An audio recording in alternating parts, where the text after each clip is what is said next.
Hello guys, welcome back to another episode of Sly Cooper and the Thievius Raccoonus. Right now we're doing episode 13. So, on the last episode, we went back to World 3 hiding and did the time trials there. A pretty short episode, but we managed to do it. So, without further ado, let's get on to the final time trials of this episode. So, let's begin. Okay, so, here we go. Alright, this is it, y'all.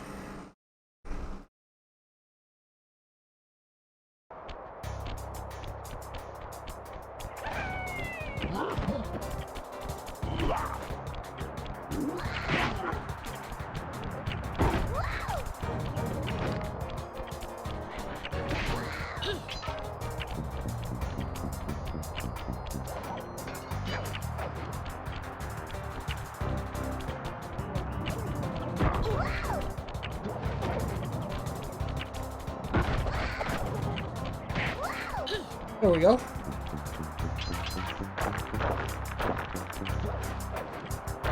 All right.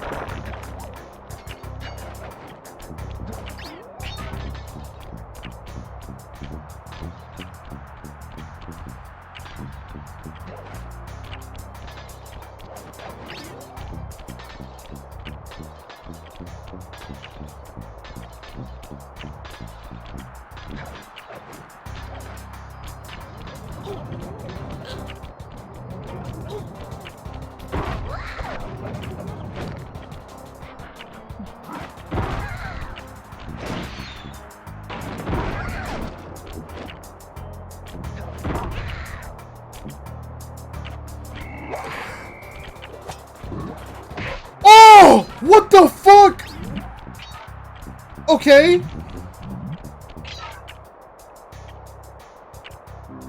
I thought I got hit, dude. No.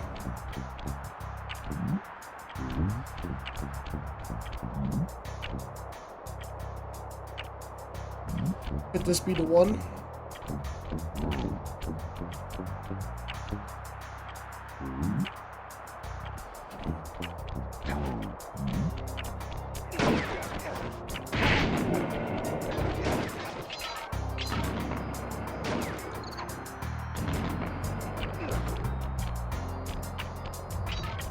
This probably could be it.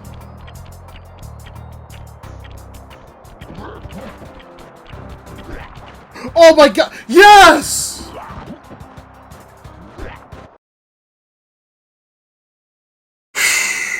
Oh my god. It's the first level of this that's the most problem to me. Everything else should be fine now. It took me almost 20 minutes to do this. To finally beat the first one. Okay. Anyways.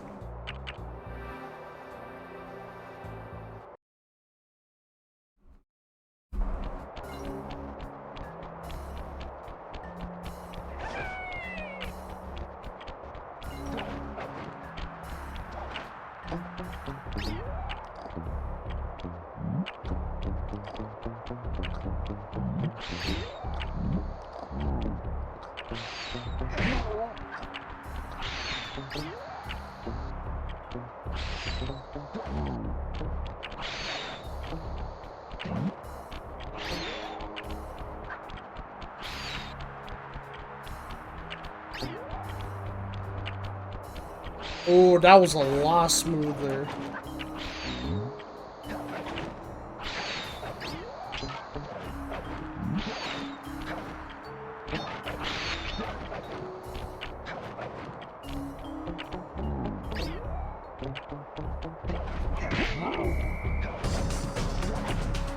That went a lot better.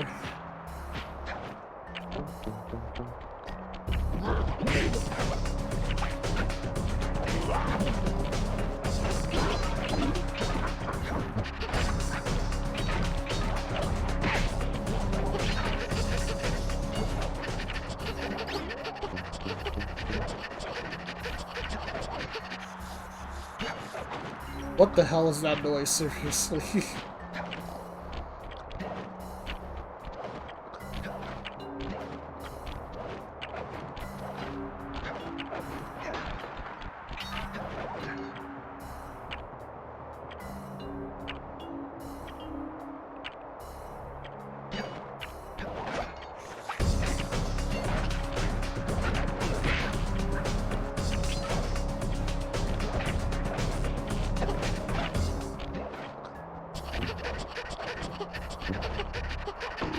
Oh!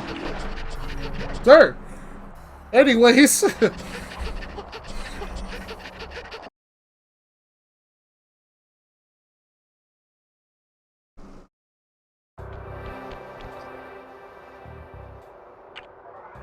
Anyways, alright. Could they have thought a better name? Flaming Temple of Flame.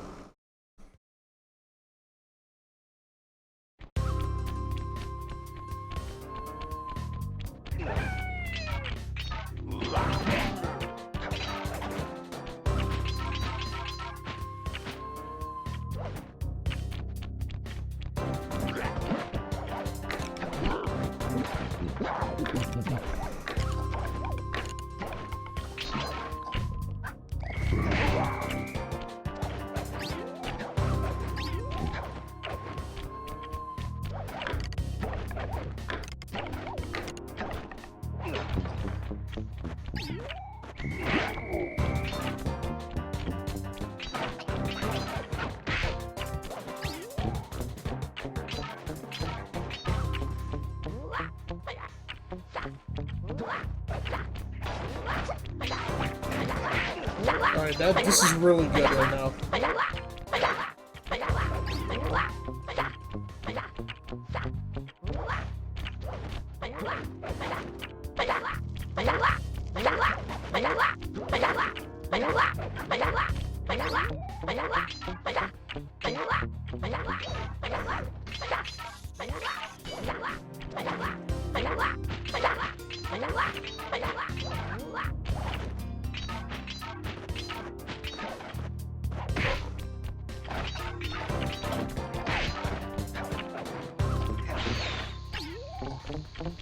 Ooh.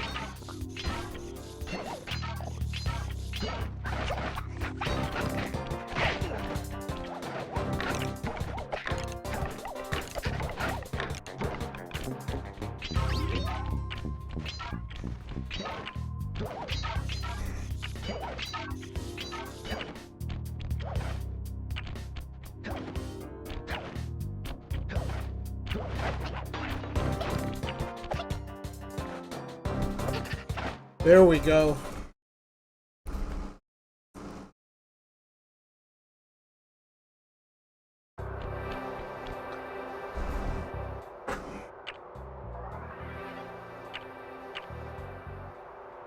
One more level to go.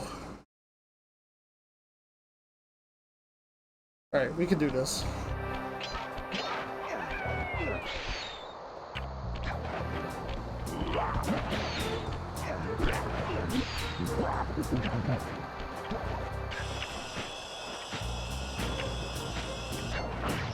You can save this.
If I fell off, that would have been the end of the run.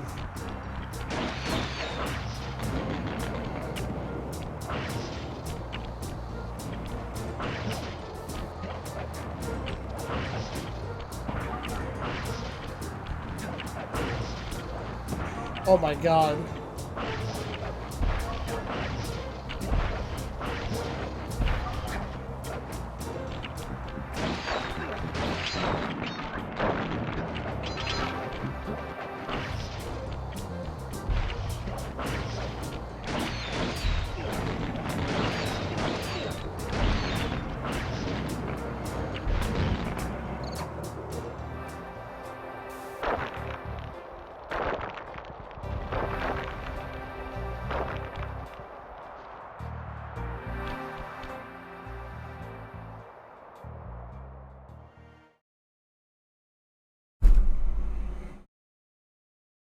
Excellent, Sly!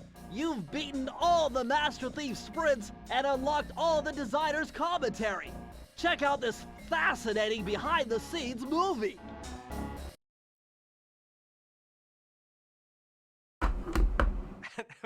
How should I describe Sly Cooper?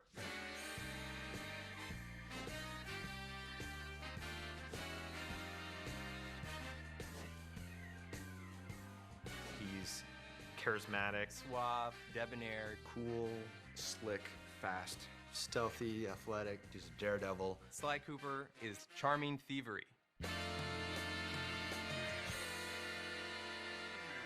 We started with the idea that we wanted to do an action game where the primary character was a thief.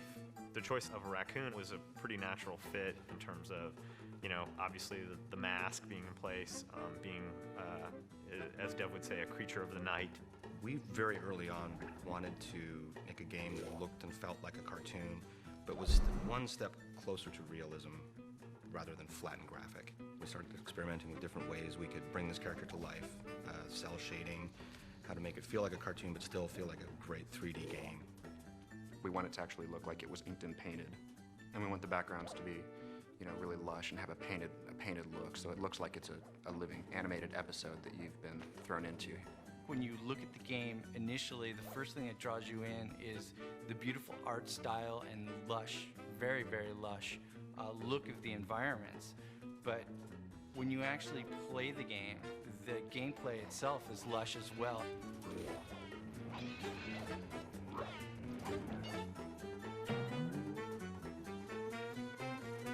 The original conception of the Sly character was a much more realistic raccoon, chubby and not quite as lithe as the character is now, and it kind of evolved as we went along. Once we got to that part where he kind of evolved into what he is now, my main job was to take him and try to put every bit of thiefiness into him that I could. He was kind of tiptoeing, and he's really like rearing back to like ease his foot forward, trying to keep all his weight back so his foot falls softly on the ground, and really try to hone his personality through subtleties in the movement and really try to push the thiefiness.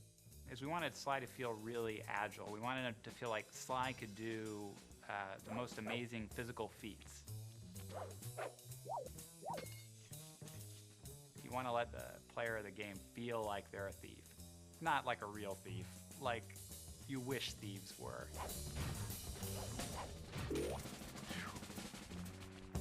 Sly Cooper's story is really cool. He comes from a long line of super raccoon thieves. And the source of their kind of thieving greatness is this book called the Thievius Raccoonus. It's this incredibly valuable heirloom that is stolen from Sly's family when he's very young. He has come of age, and now he feels it's his noble duty to take back the Thievius Raccoonus. Sly has two buddies, Bentley and Murray. Bentley provides a lot of the plans for their missions. He does a lot of things that are very important for Sly to complete his missions. Murray has a huge case of Sly envy. He wants to be Sly in the worst possible way, and he has absolutely none of the capabilities to do it. A hero's only as good as his villains. We wanted to create villains, you know, making them dangerous, making them menacing, making them goofy, just giving them as much personality as Sly Cooper.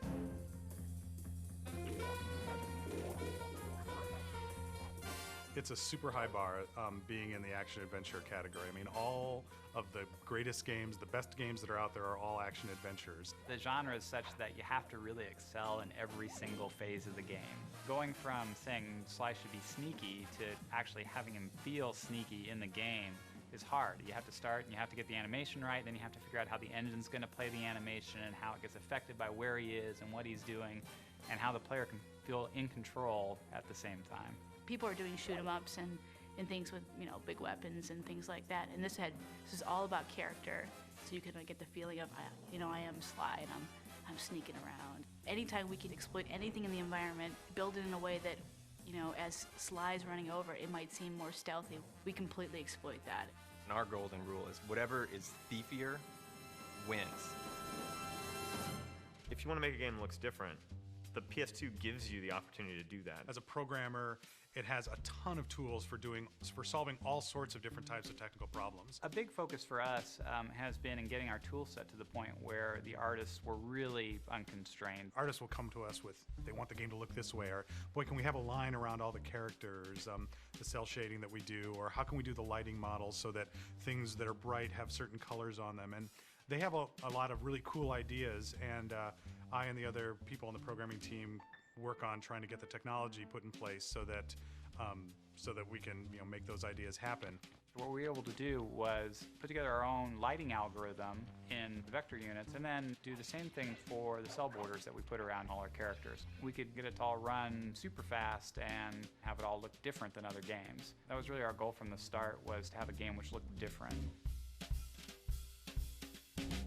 It's been an interesting process building a team to build a game like this. It's been great working with such a dedicated group of people. I've never really ever worked with a group I think as hardcore as this. It really does require unbelievably talented artists, unbelievably talented programmers, and unbelievably talented designers.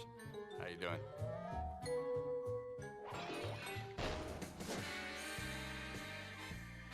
The designers, I think, have done a wonderful job of giving players the experience of sneaking and being a thief, and at the same time making the designs accessible to people so that you don't need to be a super gamer in order to play it, although there are tons of things that are in the game for those people. We're making a game that anyone can play. You can't just have great art, you can't just have great code, you can't just have great characters, you gotta have it all. It's not about just how the game looks, it's about how the game plays and how the player experiences it, and it's all about having fun. You can make a really cool character, but if he's not fun to play, it's not worth doing. Sly is cool, he's collected, he's adventurous. Sly is Sly. It is not a misnomer.